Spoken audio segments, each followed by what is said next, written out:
Hey guys, I just filmed this. It was too long, so if you feel... I need toilet paper on me. If you feel that I'm being really brief about my diet and everything, it's because I don't really have time to go on and on in these videos. So if you have any questions or you're wondering, am I still doing it and all that, you can always message me or, ask me on Facebook, or if you're my friend in real life, send me a text. But yes, I'm still doing the smoothie diet. I feel like I'm still losing a little bit. I think it's a slow loss, but I like that because it's sustainable. My clothes seem to be fitting well, and I can tell in my face because I get more loose skin right here. I lost before, when I lost 130 pounds, I got, I have all this loose skin from it, which is fine. It's just part of losing a lot of weight.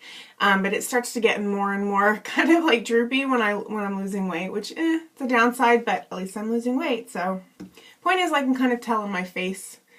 And yeah, so I haven't been weighing myself. I don't want to worry about the number because, I want to keep going, and I feel like it can kind of mess with your mental game if you're constantly thinking about, did I lose this week, or I lost last week but I gained this week and all that. I know that the veggie smoothies are good for me, and that's all I need to know. Like, I don't need to worry about if it's working, because it may not be working exactly as quickly as I want it to be this week or whatever, but I know that it's working because I know that fruit and vegetables are better for me than the normal stuff that I would eat when I wasn't thinking about being healthy. So, hope that all makes sense. Yes, I'm loving the smoothie diet, but I also wanted to show you guys some other options really quickly, if I can do it really quick. Some things that have helped me in the past, and some things that I just love to get from the grocery store because I know that they're convenient and they're easy and they're somewhat healthy. So, especially in the wintertime, I like to get a lot of soups. This one does have meat in it. I'm sorry for all of you vegans and vegetarians. I try to avoid meat and dairy, but occasionally I will have it, like I'd say once or twice a week. And this is one of the few times I'll have it because I love this soup. It's super spicy and delicious. Like, I crave it. And for a soup, that's a good thing because some soups are just boring and bland. So this is a really, really good soup. And I mean, if they had a vegetarian option, I would buy it. But I do have some vegetarian and vegan options. Both of these say they're vegan on the ingredients. These are Amy's. She does a lot of really good organic stuff. And this is her organic black bean vegetable soup. It's delicious. And this is the the black bean chili. Sorry, this is the black bean chili. And then she has another chili that is in my cabinet, but I couldn't carry all the soup in here. And if you're wondering why I brought soup in my bathroom, I have to make sacrifices so that I can show you guys.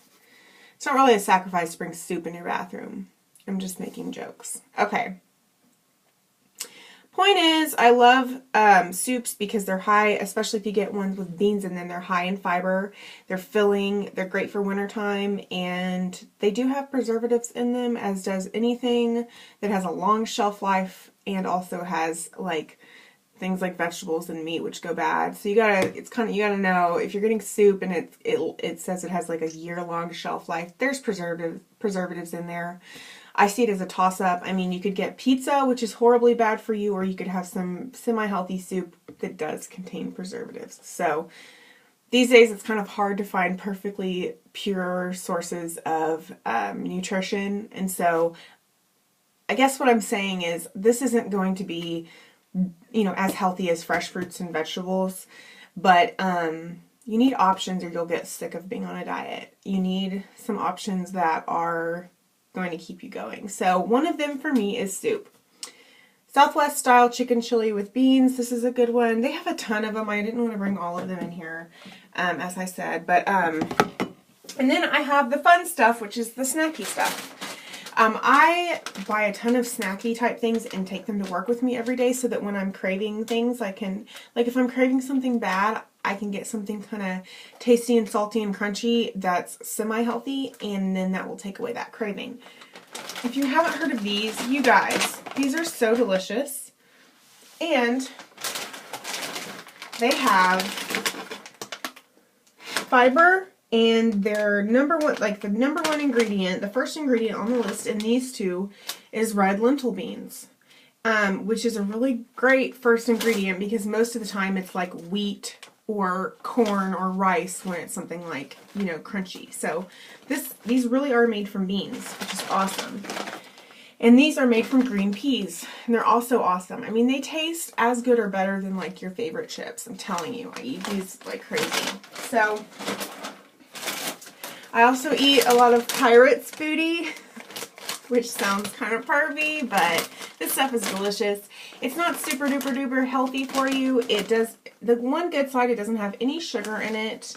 It is gluten and trans fat free, and it's a great, like, crunchy, delicious, tasty snack when you're craving something bad. So, you know, if you choose to eat this, like, it may not give you a ton of vitamins and minerals and fiber, but it's better than, say, a candy bar or a piece of cake or a cheeseburger or whatever you're like, you know, that craving, you know, that you get that you're like, man, I really want this. And you might not be craving this, but go ahead and eat some of this anyway, and it will take away the craving. At least for me it does. So I love this stuff. I got some veggie straws, and zesty ranch. I feel like these are kind of a gimmick because they say the first ingredient is potato flour, potato starch, cornstarch, and then it says tomato paste, spinach powder. I don't know. I would like it better if the first ingredient was like carrots, you know, but I don't know. It must be hard. It probably is hard to make veggie chips, you know, that taste good. So I'm going to try these. I actually haven't tried the zesty ranch kind, but I got those. I hope I'm not confusing anyone with the whole ingredient thing. These, to me, are semi-healthy options. Of course, popcorn is really good for you. It's whole grain. This popcorn is so delicious if you haven't tried the aged white cheddar. They have this at Walmart and everywhere now. It says gluten-free, no preservatives, no trans fats, no high fructose corn syrup, all natural ingredients, no non-GMO corn.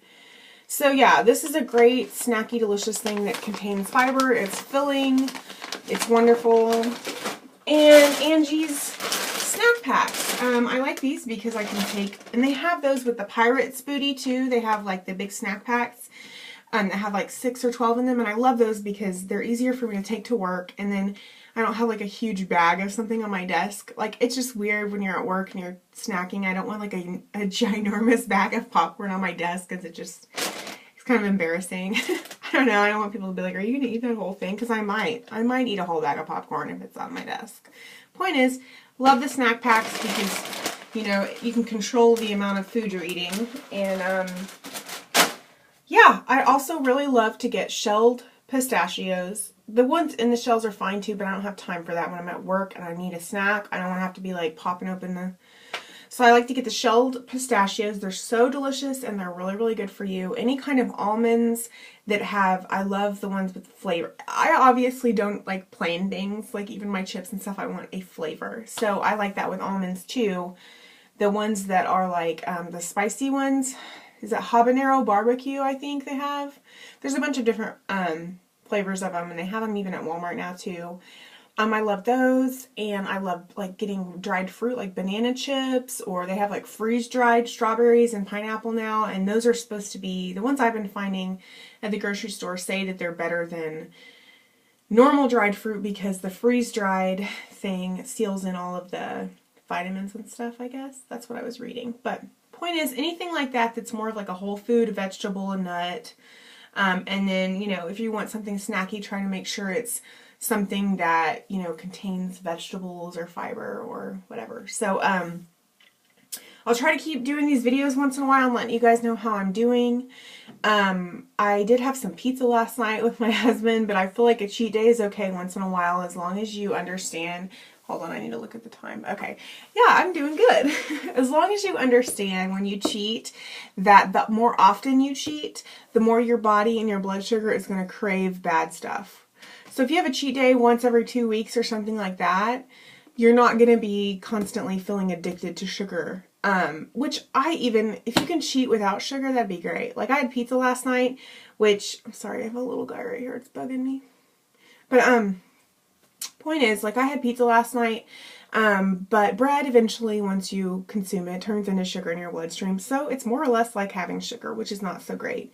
But if you're eating, you know, a bunch of carbs and then dessert after that and all that, your blood sugar is going to spike and then drop, and then you're going to crave that stuff 3 hours later, like really hardcore. That's how it works. That's how it gets you addicted. Sugar in your bloodstream is like cocaine. Like it's an addiction. So the more often you have it, the more often you're going to crave it and need it. And, you know, so I'd say, you know, cheat, but then when you start to crave it the next day, like, you have to say to yourself mentally, I'm craving this really bad right now because I had it yesterday when I cheated. And so you have to tell yourself, I'm not going to give in to the craving this time, and I'm going to continue to wean myself back off of it. And that's why if you can go stay on a diet without cheating, you're going to feel better. You're going to stop craving that stuff as often, because, you know, you're not messing with your insulin and your blood sugar and stuff. So I hope that makes sense. I guess what I'm saying is, don't beat yourself up if you have a day where you cheat, or if you have a week where you didn't do well on your diet. But pick yourself back up and keep in mind that every time that you do give in and have something bad, you're making it harder on yourself. You're making it more difficult to say no the next time. So, yeah. I love you guys. I'm going to try to keep you updated. I hope you're doing well, and I'm going to stop this video. I love you. Bye.